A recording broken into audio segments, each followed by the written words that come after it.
That's the secret sauce behind making the actual output generation from the AI tools actually look like the guest itself. One thing I find fascinating playing with DALL-E myself is that a lot of your illustrations and images have a likeness to our guests. You mentioned the photorealism. Some of our guests are even using the images that we've generated as their profile pics on LinkedIn.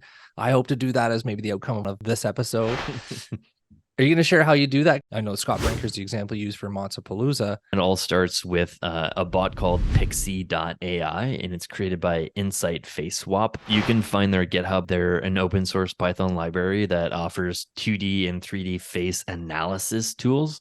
And it basically brings together top-notch face recognition, detection, and alignment algorithms. So I'll start by pasting a bunch of images of Scott Brinker that he has online on my private Discord server.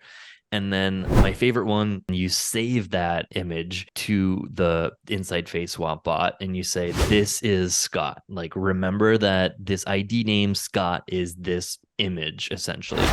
And then you go crazy. You create the image for Scott. The output doesn't really look like Scott. But then the one that you like, you right click on the output and you say Insight Face Swap, do your magic, apply Scott's face to that image. And it's very much trial and error. And I'll paste a bunch of these, like the trial and error here. So it's usually the start of your prompt. So I've got like image link number 1, 2, and 3.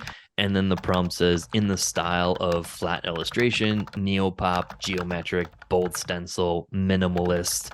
I was trying to play around with combining Scott's flat illustration with a Godfather image of Marlon Brando, because he was the godfather of Martech after all. And I was like, what if I have Scott's Martech maps, like all the famous landscape charts, next to his flat illustration? And then I was starting to get somewhere, but eventually I got to a stage where I liked kind of the output.